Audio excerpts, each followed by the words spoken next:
शायद पढ़ लिया होगा, कहीं सुन लिया होगा कि नहीं आईएएस ऑफिसर नाम की कोई चीज़ होती है, लेकिन तब ये भी नहीं पता था कि यार यूपीएससी नाम की कोई एग्ज़ाम है, सिविल सर्विस एग्ज़ाम है, उससे और भी पोस्ट में आप सिलेक्ट हो सकते हैं, ऐसा कुछ नॉलेज नहीं था। जब मैं अपने कॉलेज लेवल में आई, जब कॉलेज में एडमिशन लिया, मैंने भोपाल से ही प्राइवेट इंजीनियरिंग कॉलेज से केमिकल इंजीनियरिंग किया है, और उस दौरान मुझे जब मैंने सोचना शुरुआत की कि क्या बनना है, कंटेम्पलेट किया कि एग्जैक्टली क्या करियर चाहती हूँ, तो लगा कि यार कहीं जो पुरानी ड्रीम थी, एक जो सपना था, वो अभी उसको सामने लाना चाहिए। फिर इस बारे में और पढ़ा, और तब खान स्टडी ग्रुप भोपाल में सेंटर वहाँ पे जैसे शुरू हो गया था, तो मेरा जो फाउंडेशन कोर्स है मैंने वहाँ से किया। और इस एग्ज़ाम के बारे में जो चीज़ें मुझे 1-2 साल में समझ में आई हैं, वो कुछ चीज़ें मैं आपसे शेयर करना चाहती हूँ। सबसे पहली चीज़ जो पहले जय और रचना हम दोनों बोल चुके हैं कि कंसिस्टेंसी। आप अगर दिन में, कई बार हमसे सवाल पूछते हैं कि आप कितने घंटे पढ़ाई करते हैं, तो देखिए घंटे मैटर नहीं करते। कोई 17-18 घंटे हमें नहीं पढ़ना है, इतना हम पढ़ भी नहीं सकते। एक दिन पढ़ सकते हैं, दूसरे दिन नहीं पढ़ पाएंगे। 5 से 6 घंटे ही आपको देने हैं या उतने निकालने हैं, पर वो जो वक्त आप अपनी पढ़ाई को देते हो, वो कंसिस्टेंटली आपको रोज़ उतना ही अपने पढ़ाई को देना है। Consistency is the key, that is the first and the most important thing जो आपको ध्यान में रखनी है। दूसरी चीज़ इस एग्ज़ाम में मुझे लगता है इक्वली इम्पॉर्टेंट है, क्योंकि ये जर्नी लंबी होती है। जैसे एग्ज़ाम ही 1 साल तक चलती है, आप प्रीलिम्स देते हैं, फिर आप मेंस देते हैं, आप इंटरव्यू में जाते हैं पर्सनालिटी टेस्ट के लिए, तो एग्ज़ाम 1 साल तक खुद चलती है। उसके पहले मान लीजिए आप 1-1.5-2 साल पहले से प्रिपेयर कर रहे हो, तो ये जर्नी काफ़ी लंबी रहती है। उस जर्नी में मेंटली अपने आप को मोटिवेट रखना, अपने आप को बूस्ट करते रहना, वो भी इक्वली इम्पॉर्टेंट है, और इसीलिए अपने आप पर भरोसा बेहद ज़रूरी है। You need to have a faith in your self कि अगर आपने इसमें कदम रखा है, अगर आपने सोचा है कि आप सिविल सर्विस एग्ज़ाम देना चाहते हैं और देंगे, तो आपको ये ठान के उसमें जाना है कि हाँ मैं ये कर सकता या कर सकती हूँ। ये एक अपना मोटिवेशन, अपने साथ एक फेथ, बिलीफ अपने ऊपर आपको हमेशा रखना है। कमिंग टू प्रेपरेशन की कैसे तैयारी करनी है, बहुत सारी बातें आप सुन चुके हैं कि आंसर राइटिंग में कैसे करना होता है, आंसर राइटिंग का स्ट्रक्चर कैसा होना चाहिए। तो मैं शुरू में सबसे पहले ये कहूँगी कि मेरे प्रिपरेशन का बेस 2 चीज़ें रहीं। पहला था करंट अफेयर्स। करंट अफेयर्स इसलिए मैंने उसको उसी से शुरुआत की क्योंकि करंट अफेयर्स सबसे इंटरेस्टिंग पार्ट होता है। कई बार आपको हिस्ट्री कभी बोरिंग लगेगी, कई बार आपको लगेगा ज्योग्राफी इतना, कभी हर किसी के अपने अपने फेवरेट्स होते हैं। तो मुझे वो 2 सब्जेक्ट्स लगते थे कि यार इतना मन नहीं करता है, लेकिन न्यूज़पेपर्स और करंट अफेयर्स में जो भी नया चल रहा है वो मुझे हमेशा इंटरेस्टिंग लगता था। इंटरनेशनल रिलेशंस में क्या हो रहा है, क्या सोशल रियलिटीज़ हैं, कहाँ क्या हुआ, उसका क्या इम्पैक्ट पड़ेगा एडमिनिस्ट्रेशन पे और हमारी कंट्री पे, तो उसको आप अपना एक बेस बना सकते हो। आप करंट अफेयर्स बेस्ड प्रिपरेशन कर सकते हैं, इसलिए भी क्योंकि अगर आप मेंस एग्ज़ाम देखेंगे तो काफ़ी डायनामिज्म आ गया है, केवल प्रीलिम्स में नहीं बल्कि जनरल स्टडीज़ पेपर 2, पेपर 3 में भी आप देखेंगे कई सारे ऐसे सवाल हैं जो करंट इवेंट्स से इंस्पायर्ड होते हैं, उन पे बेस्ड रहते हैं। तो जब आप न्यूज़पेपर बेस्ड, करंट बेस्ड पढ़ाई करते हैं तो वो आपका प्रिपरेशन वहाँ से भी कवर हो सकता है। दूसरी जो चीज़ मैंने जिस पे बहुत फोकस किया वो थी आंसर राइटिंग। तो आंसर राइटिंग का, जैसे खान सर बता रहे थे कि आंसर राइटिंग की प्रैक्टिस बहुत की, तो उसके पीछे मेरा ये था कि जब मैं हमेशा प्रीलिम्स का कोई भी पेपर टेस्ट देती थी, हम मॉक टेस्ट देते हैं, तो मॉक टेस्ट देती थी तो हमेशा मेरे मार्क्स करीब 90 to 110, 120, इससे ऊपर मेरे कभी मार्क्स नहीं जाते थे। तो मुझे हमेशा ये डर था कि यार प्रीलिम्स में कहीं मेरा कुछ, क्योंकि कट ऑफ भी इसी कुछ रेंज में जाता है, तो हमेशा लगता था कि यार कुछ गड़बड़ यहाँ ना हो जाए। लेकिन जब मैंने आंसर राइटिंग की और मेंस एग्ज़ाम के बारे में जाना, तब मुझे लगा कि आंसर राइटिंग एक ऐसी चीज़ है, मेंस एक ऐसा फेज़ है सिविल सर्विस एग्ज़ाम का जहाँ पे आप अच्छे से तैयारी कर सकते हैं। And if you have written the answers, if you know कि you have covered the points well, if you have included उसमें कुछ आपने facts, international reports, government schemes, आपने कुछ ऐसे उसमें सॉल्व भी डाला है, तो जो रिज़ल्ट आएगा वो सेटिस्फैक्ट्री ही आएगा, अच्छा ही आएगा। तो मेंस एक ऐसा पार्ट है जिस पे आप काफ़ी बैंक ऑन कर सकते हो। मैं जब पर्सनालिटी टेस्ट भी मैंने दिया, तो इस बार भी आप नंबर्स देखेंगे तो आसपास की रैंक के हिसाब से मेरे नंबर्स उसमें कम हैं, लेकिन it is just the general studies and the answer writing part, जो मेंस के जो वो है मार्क्स हैं या मेंस का जो एक फैक्टर रहा, वो मेरे लिए सबसे ज़्यादा इंपॉर्टेंट डिसाइडिंग फैक्टर रहा है। तो अपना एक्सपीरियंस यही बताऊँगी कि आंसर राइटिंग पर आप विशेष फोकस कीजिए। जैसा स्ट्रक्चर आपको बता ही चुके हैं कि इंट्रोडक्शन में कैसे आपको शॉर्ट रखना है, बॉडी एंड देन कंक्लूजन।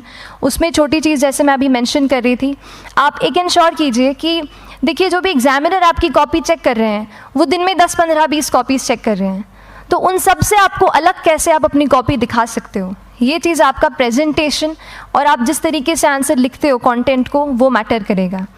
आप इंश्योर कर सकते हैं कि आपके आंसर में कुछ फैक्ट्स, गवर्नमेंट की स्कीम्स, कुछ कमिटीज़ बैठती हैं, जैसे एक प्रिवेसी पे justice BN Shri Krishna committee की रिपोर्ट आई है, तो आप मान लीजिए आपको कोई प्रिवेसी पे सवाल आ गया तो आपने उन कमेटी का नाम कोट कर दिया। ऐसे बहुत सारी कमिटीज़ होती हैं। कुछ इंटरनेशनल रिपोर्ट्स आते हैं, वो आप उनको इनके बारे में लिख सकते हैं। इंडिया का मैप आप बना सकते हैं। मैंने सीख लिया था कि 10-15 सेकेंड्स में कैसे जल्दी से मैप बनाना है और उस पर कैसे पॉइंट कुछ करना है, कुछ लोकेट करना है। तो ये कुछ ऐसी चीज़ें हैं जो आपके आंसर्स को एनरिच करेंगी और प्रेजेंटेबल बनाएंगी।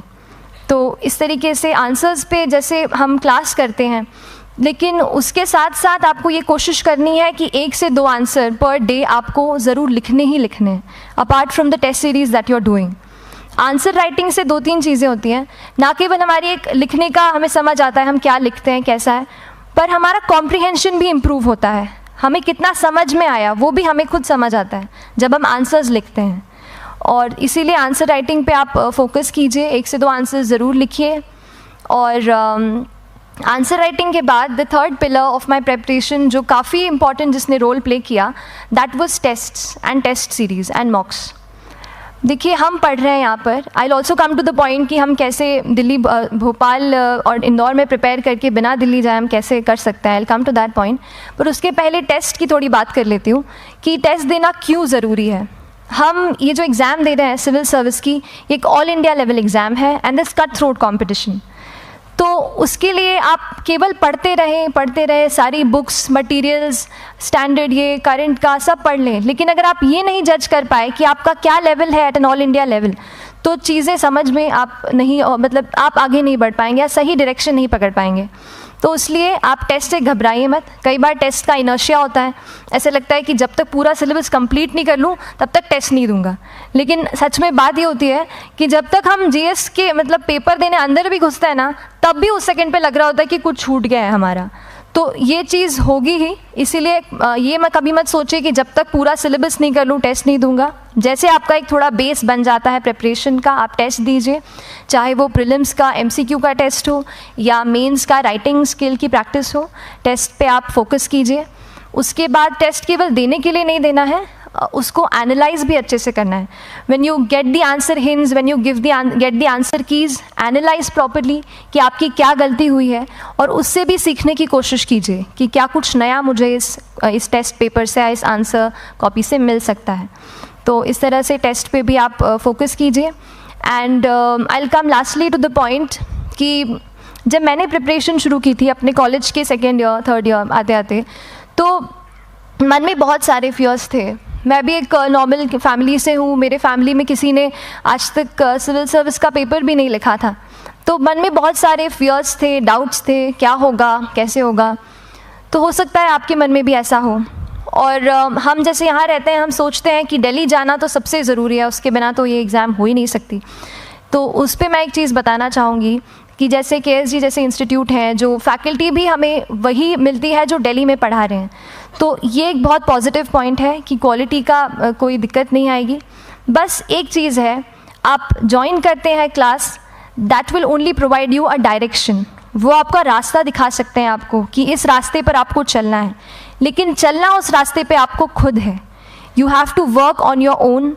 कभी ये मत सोचिए कि मैं वहाँ नहीं जा पा रहा हूँ तो नहीं हो सकता, यहाँ है, तो हम एक्सक्यूज़ेस बनाते हैं। कई बार चैलेंजेस आते हैं।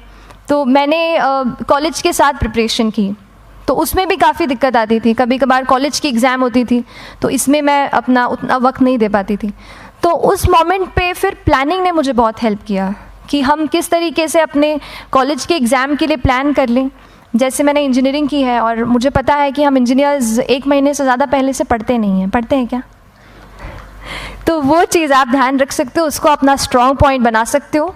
1 से 1.5 महीना जब exam is approaching, I use to plan my entire syllabus का प्रिंट आउट निकाल के I use to make my notes, उस तरीके से उसको मैं उसको संभाल लेती थी। तो whenever you are managing those things together, focus on planning, किस तरीके से आप एक माइक्रो प्लान बनाएं, अपना डेली एक प्लान बनाएं, वीकली टारगेट सेट करें और एक ब्रॉड विजन दिमाग में रखें कि ब्रॉडली आप मंथ्स में क्या कवर करने वाले हैं।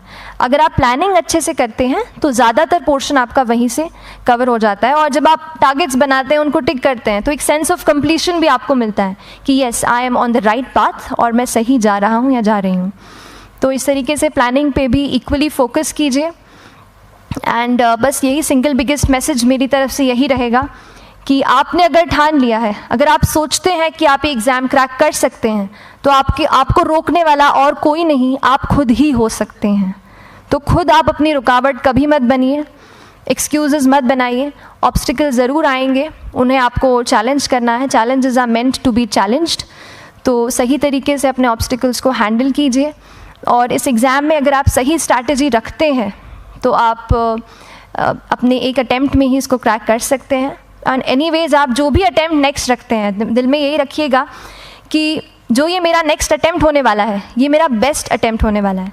कभी भी इस एग्ज़ाम को हाफ हार्टेडली मत दीजिए कि चलो दे के देखता हूँ कैसा है पैटर्न का एग्ज़ाम का। अगर एग्ज़ाम का पैटर्न देखना है ना, तो घर पे 3 घंटा टाइम लगा के एग्ज़ाम दे दो, बस केवल पैटर्न देखने के लिए एग्ज़ाम अटैम्प्ट मत कीजिए। जब आप एग्जामिनेशन हॉल में जा रहे हैं या कोई अटैम्प्ट आपने सेट किया है, तो अपना सब कुछ उस एग्ज़ाम को दीजिए, अपना टाइम, एनर्जी, फोकस, जितना भी करेक्ट आप उसमें पॉजिटिविटी डाल सकते हैं उसको दीजिए, एंड पूरी तैयारी के साथ ही इस पेपर को दीजिए, and I am sure that you will succeed. So till then, all the very best to you and good luck. Thank you so much.